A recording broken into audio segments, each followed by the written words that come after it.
الحمد لله رب العالمين والصلاة والسلام على نبينا محمد صلى الله على آله وأصحابه ومن تبعه بإحسان إلى يوم الدين أما بعد السلام عليكم ورحمة الله وبركاته. أي نعم atende wana matenda majjuvu y'owekitiibwa Allah subhanahu wa ta'ala musaba okusaasira kwe n'emirembe ku mulungi owekitiibwa omubaka Muhammadi sallallahu alayhi wasallam kutira omwoyo gwange naye gyammwe okubanga tuwa ekitiibwa Allah subhanahu wa ta'ala abalungi ab'ebitiibwa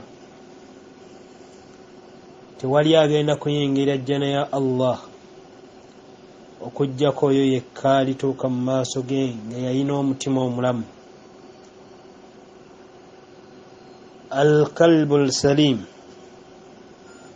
omutima omulamu bimaana ogwakuuma ogwalina tawhid ne gwewala shiriki, ogwakuuma sunna ne gukyawa bidaa,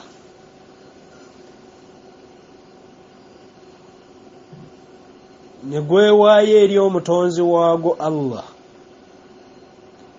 ne guva mu bujeemu mu bwonoonefu ne gusiramukira ddala ne gutongoza Allah subhanahu wa ta'ala.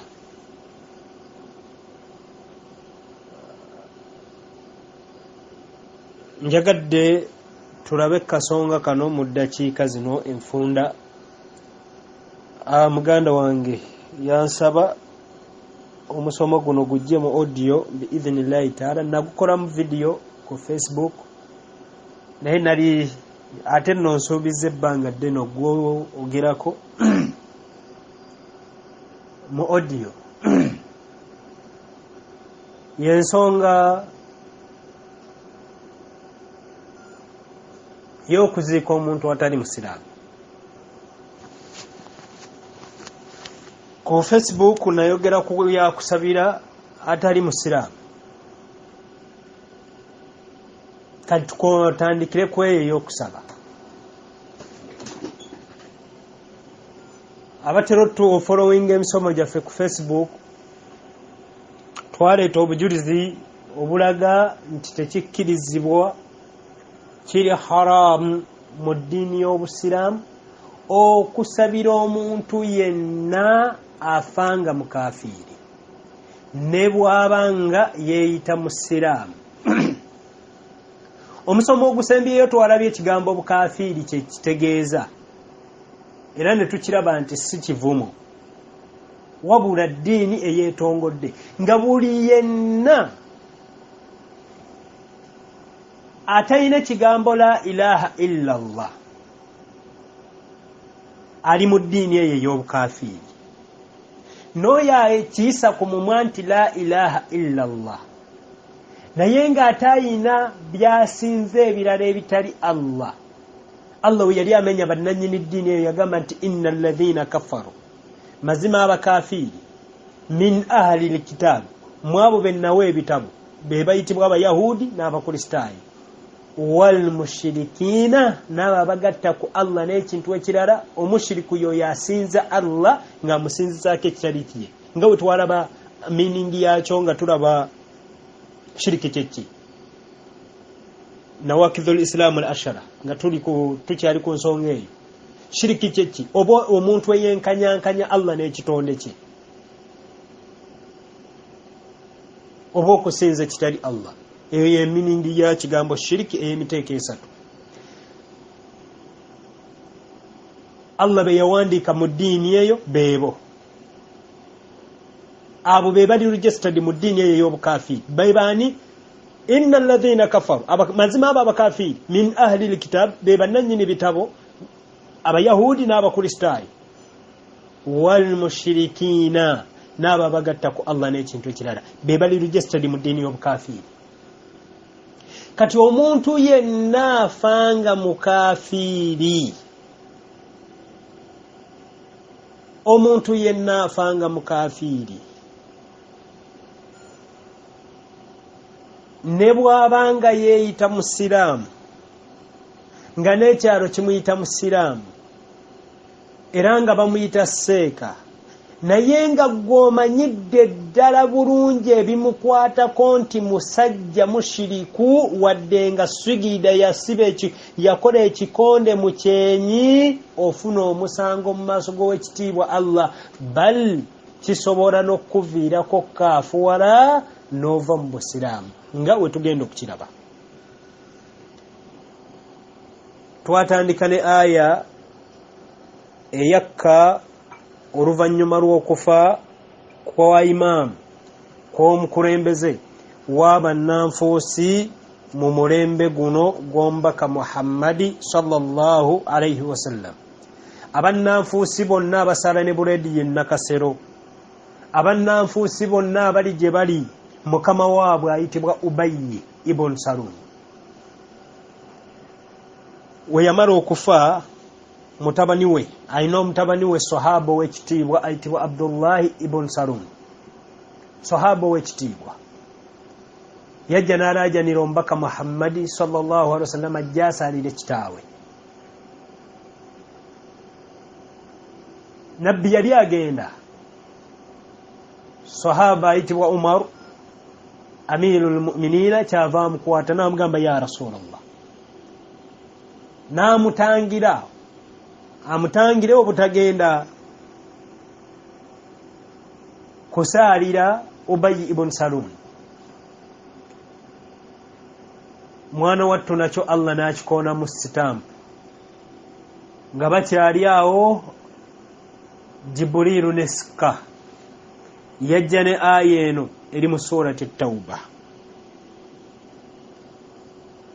n'agamba Allah nti wala tusalli ala ahadin minhum mata abada wala taqumu ala qabrihi innahu kafaru billahi wa rasulihi wa matu wa hum fasiqun. Era tekakutandanga n'osaalira omuntu yenna abaafudde mu bo. Allahu akbar.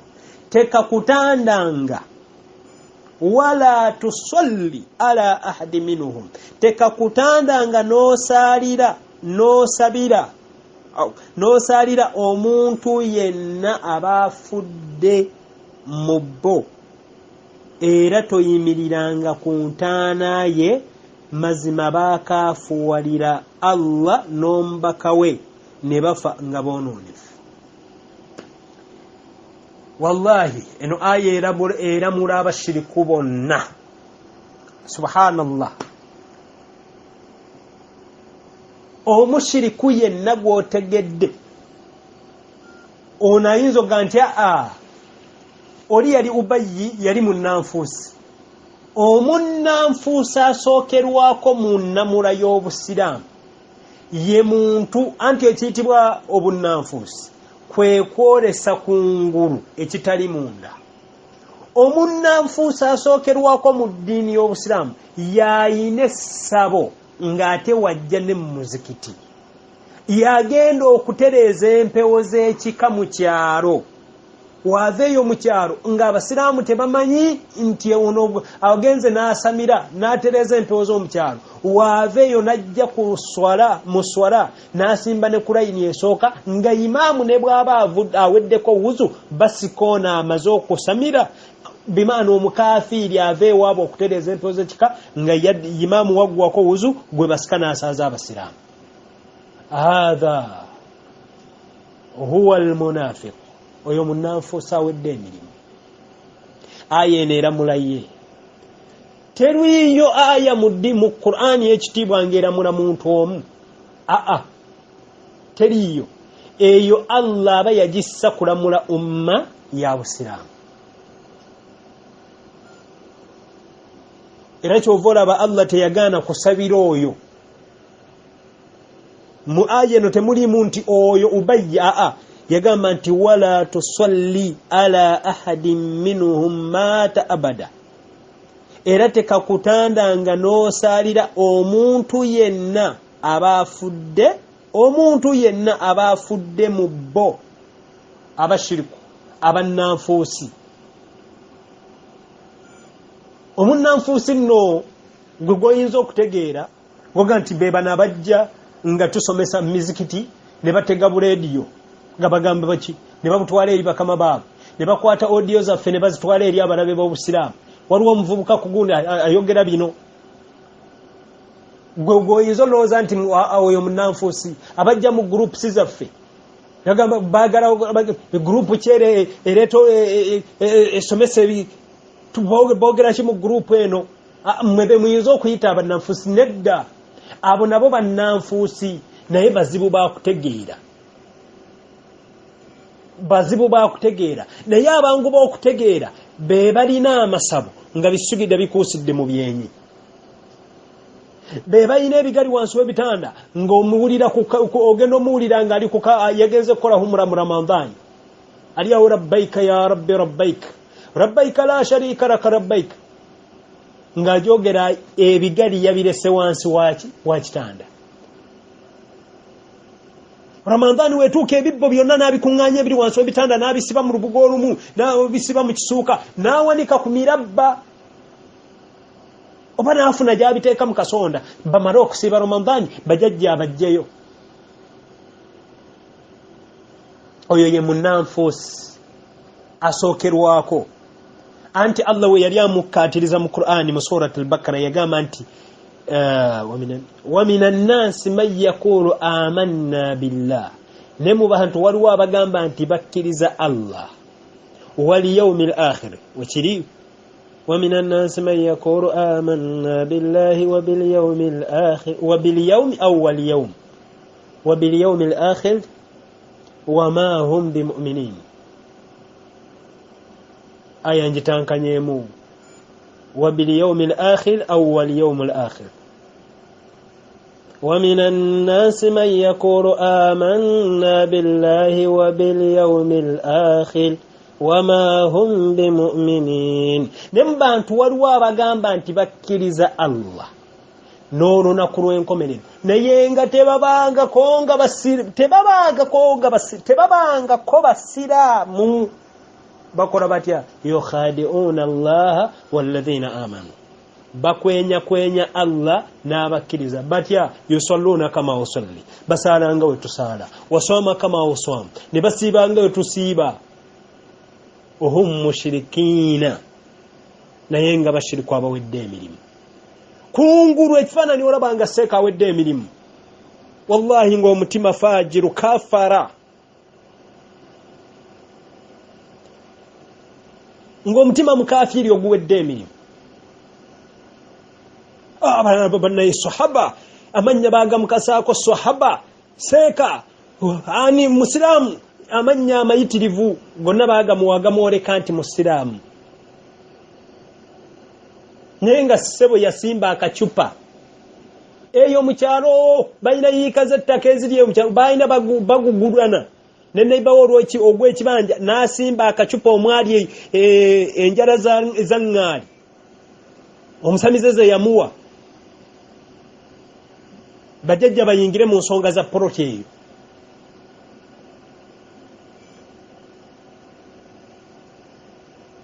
Enjala n'emuluma asiba Ramadhaani naye nga yakawaŋŋamula munange obusiraamu tebukkiriza lumbe mutuggyeko oludiini fe obusiraamu bwajja kutujja ku byabuwangwa byaffe. Wano nno nkubiriza buli musiraamu bannange funa ekitabo kya mukadde waffe Muhammad Kuraishi Mazinga tobeera n'eddiini ebbiri wallahi mbalayirira Allah nti ekitabo ekyo ensi kontinenti ya Afrika wallahi ebadde mu bwetaavu bwa kitabo ekyo okusinga ebitabo byonna bye mulina okusinga ebitabo byonna bamaseeka bye bawandiika. Ndayira Allah nti abasiraamu 7 ku buli 100 bayina eddiini 2 abeeyita abasiraamu ate olaba n'abakatuliki nabo bayina eddiini 2 bayina obukatuliki ate nga bayina n'ey'ebyobuwangwa. Mu Afrika abasinga bayina eddiini 2 wa iyadhan billah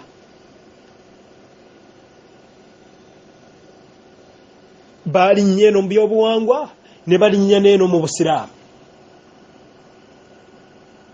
We batuuka okukola kutya okuziika omufu, baseeka mujje mukulembere mayiti, mujje mukulembere mayiti. We batuuka okwanjula, we batuuka omwana ofumbiza oyo bategeka kwanjula, lwaki temubuuza baseeka nti okuwasa kw'obusiraamu n'okufumbiza kw'obusiraamu kwe kuliwa? Okwanjula kwa ddiini ya byabuwangwa okwo tutambule nakwo.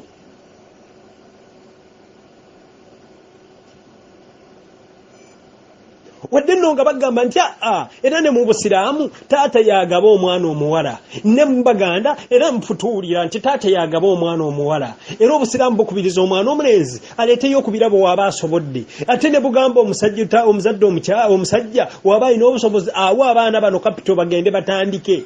Ebyo temwagala byulira. So nti akhil karim, obusiraamu bwagaana okusabira omuntu yenna ava mu nsi muno nga mukafiiri. Bannanga omuntu kasita afanga mukafiiri biba biwedde, khalas, ebibye biba biwedde. Allahu akbar.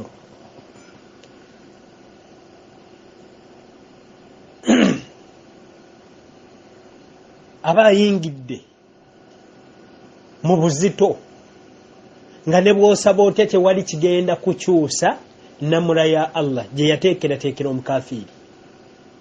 Yalabula buli yenna ali ku nsi kuno mweyagale mukole mutya, naye wallahi wala tamutunna illa wa antum muslimun. Okufa tekubako gwe kutuukako yenna. Faazani, Yoweri Kaguta, Ssaabasajja Kabaka, Katikkiro, omukulu wa simanyi Cyprian Kizito Lwanga, bani ebirala byonna mukole ebitiibwa mufune, naye okufa tekutuuka ng'omu ku muntu yenna gw'oyagaliza akalungi mu dduniya muno nga si musiraamu. Ndi mumativu n'okukaabako kaabira amaziga kakuggo mu kiwanga ku muntu yenna afanga si musiraamu. Omusiraamu wafanga amaziga twala kaaba matono ag'okulumwa, naye kaaba wallahi kyosobola mukolera mukaabirako ennaku ekutte olwekyo ekimwolekedde. Subhanallah. Tetukilizibwa kusabira muntu yenna afanga si musiraamu. Eno aya ekkaluvanyuma lwa kufa kwa Abu Talib, taata ombaka Muhammadi sallallahu alaihi wasallama.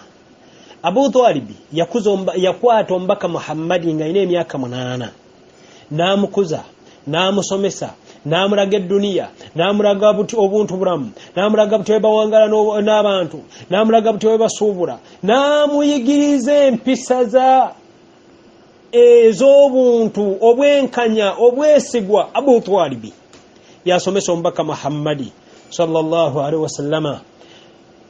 Olumba olujja Abu Talib mu nsi baafuna ebizibu nga bali mu mpuku gye baamala emyaka 5 ejava. Jukira ombaka wayimirira ku lusozi Soffa n'akoola abantu n'abagamba nti ayyuhannas qulu la ilaha illa Allah Muhammadu rasulullah tufalihu. La qulu la ilaha illa Allah tufalihu. Mugambe nti tewali asinzibwa mu butuufu okujjako Allah muwone.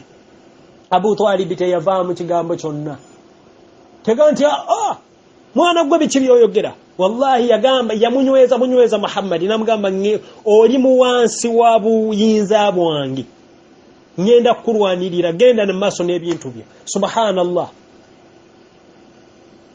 Oroza yali asaaga. Abu Talib bamutuuza bamuwa omwana omulala ne maali akwate Muhammad amuwa Abawarabu bamutte. Kaga nkwate omwana wa muganda wange mubawe la ilaha illa Allah. Abu Talib yagaana okuwaayo Muhammad.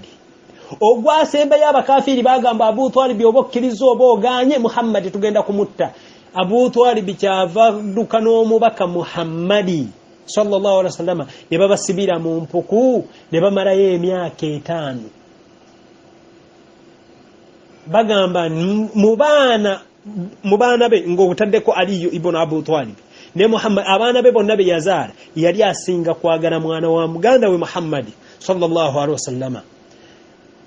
Abu Talib yatuuka okuva mu nsi ombaka yajje wali namugamba nti ya taata wange kuli la ilaha illa Allah, gamba nti tewali asinzibwa mu butuufu okujjako Allah, kalimati atashhadu laka bika inda Allah, ekigambo ku nnyendo sinzira nkolereze mu maaso g'ekitiibwa Allah. Hadithi mpanvuko fa aba yaqula la ilaha illa Allah. Abu Talib yagaana okwogera ekigambo la ilaha illa Allah wa mata wa huwa akhiru kalamuhu ana ala millati Abdul Muttalib, nze nfiiridde ku ddiini ya kitange Abdul Muttalib. Nagaana okwogera ekigambo la ilaha illa Allah, ombaka narajana nagamba nti ama wallahi ndayira Allah la yastaghfiranna laka ma lam unha anka, ngenda musaba akusonyiwa ebbanga lyanamalanga tanganye kukikola aba yakakijja mu kamwa sallallahu alaihi wasallama. Allah nasa ayeno mu surati TAUBA namugamba ma kana linnabi walladhina amanu ay yastaghfiru lilmushrikina walau kanu uli qurba min ba'di ma tabayyana lahum annahum ashabul jahim. Tekigwanirangako ku nabbi wadde ababakkiriza okusabira omushiriku okusonyiyibwa ne bwe baba banganda zaabwe oluvannyuma lw'okweyoleka obulungi nti omuliro gumaze okubakakatako bafiiridde ku bukafiiri. Subhanallah. Omuntu gw'okakasiza ddala nti afiiridde ku bukafiiri n'ofulumya n'owandiika ku Facebook oba ku WhatsApp RIP, rest in peace. Eyo tokimanyi nti dduwa? Eyo tokimanyi nti dduwa? Radio simanyi n'abakaafu abajja bafaafaawo ne muwandiika nti RIP, rest in peace. Wummula mirembe. Ewa gyagenda owummula emirembe. Obuusabuusa mu Qur'ani nti teriiyo kuwummula kwa mirembe eri mukaafiri yenna. Subhana man la yanam. Olaba omusiraamu omwonoonefu talina mirembe gyonna mu kabuli? Teri byagenda kuwummula mirembe. Olaba n'omukkiriza tamala gawummula mirembe okujjako ng'amaze okwanukula byateekeddwa okwanukula. Obisabira omukaafu. So nti omukafiiri obwo obujulizi bumala buli kiriya bulungi, aya ziri kiriya bulungi, tezeetaaga kunnyonnyola kigenda wala. Omusiraamu takkirizibwa kusabira muntu yenna ne bw'aba nnyina. Ne bw'aba hadithi eririddewo ya Rabbi. Ne bw'aba nnyina. Subhanallah. Omubaka Muhammad sallallahu alaihi wasallama nyina yasaba Allah amukkirize amuwe olukisa asabire nyina. Allah n'atamukkiriza. Abamanyi ba tawhidi bajjawo ki? Nti okugaana kwa Allah okusabira nyina bujulizi obulaga nti maama w'omubaka Muhammad yafiira ku bukafiiri wa muliro.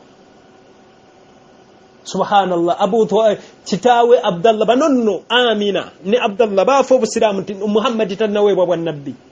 Bafa Muhammad tannaweebwa bwa nabbi.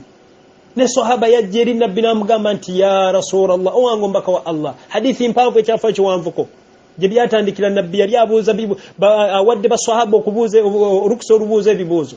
Jiwajjira sahaba ono mubuuza kibuuzo n'amugamba nti ya Rasulallah aina al-abi, owange omubaka wa Allah alidda wa kitange. N'amugamba nti abi wa abuka fi nnaari, kitange nze Muhammadi. Taata omubaka yani ayina erinnya erisinga okuba ery'ekitiibwa Abdullah. Yawangaalira mu nsi Allah gy'asinga okwagala ku ttaka Allah lyasinga okwagala ly'e Makka. Allah mu nsi yonna asinga kwagala ttaka ly'e Makka. Yazaala ekitonde ekisinga okuba ekyebbeeyi mu bitonde byonna omubaka Muhammadi wa muliro. Subhanallah. Amina wa muliro. Naye teri lunaku na lumu sallallahu alaihi wasallam lwe yasabira bakadde baaba ababiri. Baafa nkugambye Muhammadi tannaweebwa bwa nabbi.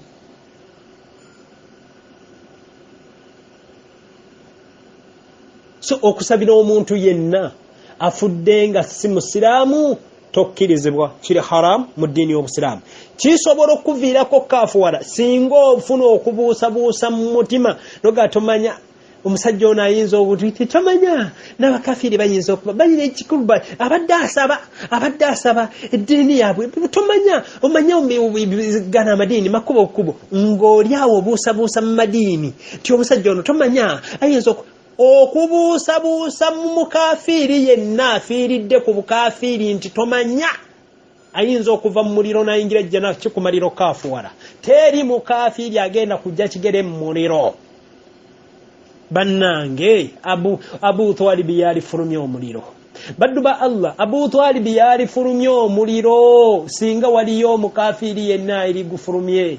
Ne utunuulira Allah kyeyagamba omubaka Muhammadi sallallahu alaihi wasallama yamuwa Abu Talib yamuwa ekibonerezo kitono nnyo agenda yimirira ku manda abiri aga Jahannam naye ng'obwongo butokotanga obuugi la ilaha illa Allah Muhammadur Rasulullah agenda kubuuza ba Abu Jahali ba president b'omuliro nti mmwe mwakola byonoono ki ebyo ebitono Allah okubawa obubonerezo obutono butyo kyokka ye mukafiri yekka agenda osemba yofuna ebibonerezo ebitono mu muliro. Abu Talib mu aya eno tujjamu obujulizi nti omusiraamu takkirizibwa kuziika mukafiri. Anti jiwulire bulungi wala tusalli ala ahadin minhum mata abada wala taqumu ala kabrihi.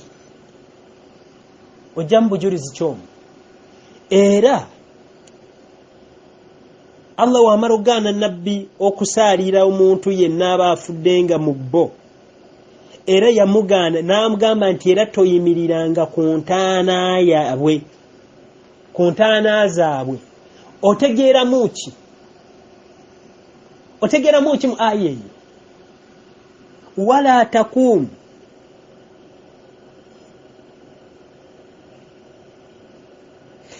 taqumu ala kabrihim era toyimiriranga ku ntaana zaabwe, toyimiriranga ku ntaana y'omuntu yenna afuddidde ku shiriki.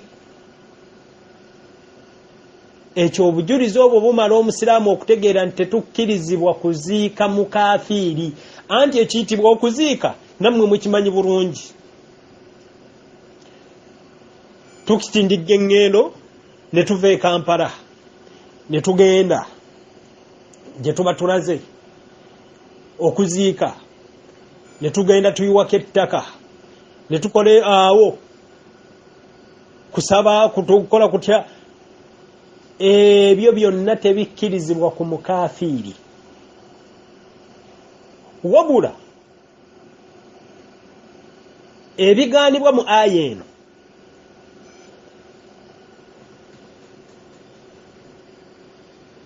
kwe kwetaba mu mikolo gwe atalina kakwate konna ku mufu oba kojjaawo kale niwaabakojjika bano bemmenya wamanga bino tokkirizibwa bikola ku muntu afudde ku ntaana ku mulambo gwe kojja mama muto muganda wo bani ababo tokkirizibwa kutabula nkokoto, tokkirizibwa gula musenyu, tokkirizibwa gula seminti, tokkirizibwa gula kesi, tokkirizibwa gula lubugo, tokkirizibwa kusa ebimu nno bukafiiri nenno nga abantu babikola. Abamu basasula n'emmisa abantu abakaafu abagenda okujja okuyimba emmisa. Mwana mukulu n'amuweereza emmotoka egenda omuleeta agenda okulemberamu okusabira omugenzi. Ebyo byonna tebikkirizibwa. Tokkirizibwa genda kuteekayo mulambo gwa mukafiiri mu ntaana. Tokkirizibwa kuyiwako ttaka. Tokkirizibwa genda ku malaalo ga mukafiiri kuyimirira wali ng'olaba bamuziise. Wala taqumu ala kabrihim wala taqumu ala kabrihi, toyimiriranga ku ntaana zaabwe. Kiri haram. Obusiraamu bwakigaana. Wabula maama omuto bani okkirizibwa okgenda n'oyasa enku, n'obatwalira obuwunga, n'obafumbira emmere, nobakola batya nobabudaabuda mu mbudaabuda etasukka nsala eri ey'okutabula seminti kutabula nkokoto kutya ebino komeeno bbali mu mikolo egy'okubaliisa kola kutya yasenkuba kulabaawo nti weetalaatala nnyo nti gundi yakola nnyo mu kufa kwa maama kikuwe enkizo gye bali esobola obbakolako ddaawo bano abasigadde we baba baluganda n'okubayungako oluganda naye teweetaba mu mikolo giri eminene egy'okutuuka okuteekayo omukaafiri ne bakulengerawo musiraamu ani wuli swaibu n'ekirevu kye atabula nkokoto atabula yaani ya Pawulo wuli aweereza buloka be bano simanyi ye mwana omuzimbi mu famire n'apima entaana nga gwapima entaana ya Pawulo tokkirizibwa kuziika mukaafiri nga bwe mbimenye ebyo tetukkirizibwa wabula ku maama ne taata okkirizibwa byonna bikola ng'oggyeko biri ebyokugula emmisa eby'obukafiiri okuleeta abafaaza abajja okuyimba emmisa biki ebyo byonna eby'obukafiiri okugula omusaalaba gwe bagenda ozimba ku ntaana ebyo ku keesi ogula keesi sijja kyanukula naye sheekh wange yakyanukula Abdul Karim Sentamu nenze sigenda kikoonako bakimubuuza nga wendi ku William n'akyanukula naye sigenda kikoonako kati ebyo ebisigadde nga oggyeko biri eby'obukafiiri okuziika omuteekayo mu ntaana okkirizibwa lwaki anti omubaka sallallahu alaihi wasallama yakkiriza Aliyu ibn Abu Twalibi agenda aziike kitaawe Abu Twalibi n'atamukomeka nti kino tokikola nabbi waaba teyakomeka Abu Twalibi kitegeeza yamuta byonna bikole mu bikwatagana n'okuziika ku bafu babiri bokka maama taata omwana we asobola okufanga mukafiiri anyway mpozi oyinza okubanga wasiramuka nga oli mukulu naye omwana oyinza osobola abala bayinza omuteekayo ne maama taata kale tuyinza okugattako n'omwana kuba abawankizo tomanya wewaba nga tewaliiwo bamuteekayo ne ku muzadde nga tewaliiwo bamuteekawo yo ne wewabaawo abamuteekayo ngambye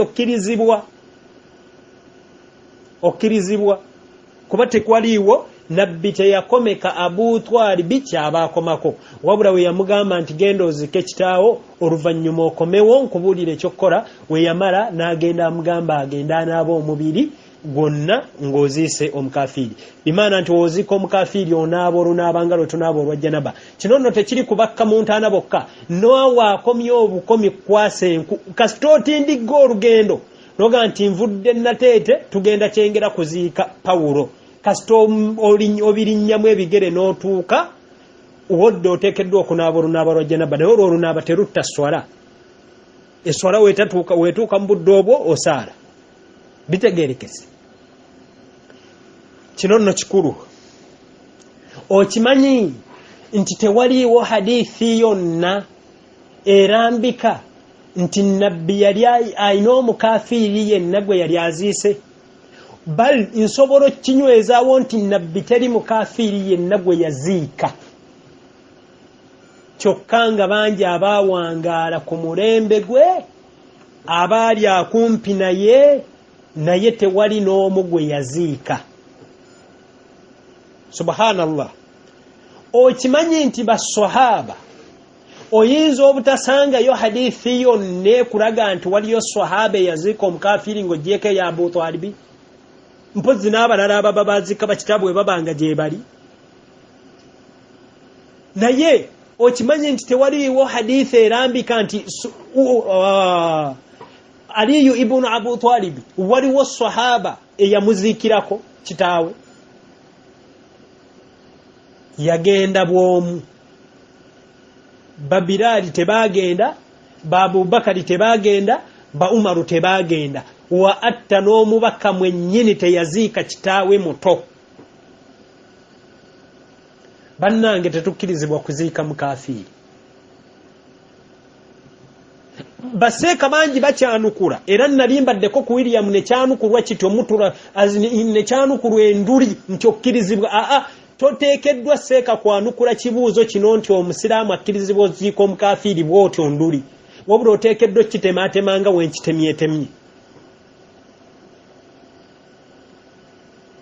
olw'obujulizi obuyitirivu mu Qur'an mu bigambo by'omubaka Muhammad sallallahu alaihi wasallam n'obwo buli mu Qur'an butumala okutulaga nti tokkirizibwa kuziika atali musiraamu.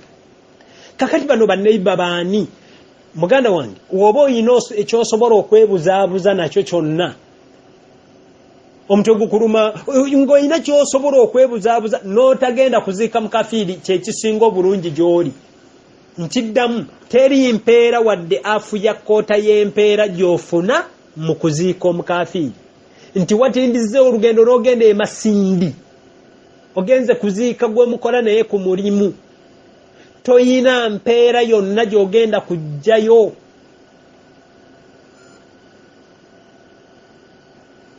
so kati ebintu ebitaliimu mpeera kikumenyera ki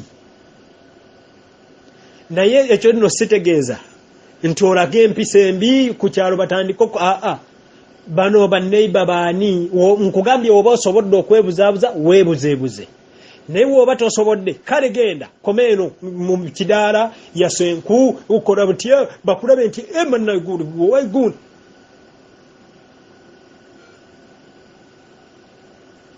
osobola okuggulawo omulyango gw'obbakolako ddaawa oba bitegeerekese saagala kuwanvuya nnyo kusukkaawo wa barakallahu fik ndowooza bitegeerekese bulungi tokkirizibwa kuziika atali musiraamu nga wembi nnyonnyodde lw'otawulirizaako ekimu ate n'odduka nakyo wuliriza odiyo yonna ogimaleyo tokkirizibwa kusabira atali musiraamu ng'afudde tokkirizibwa kuziika mukafiiri ng'afudde wallahu ta'ala a'lam subhanaka allahumma bihamdik ashhadu an la ilaha illa anta astaghfiruka wa atubu ilaik assalamu alaykum wa rahmatullahi wa barakatuh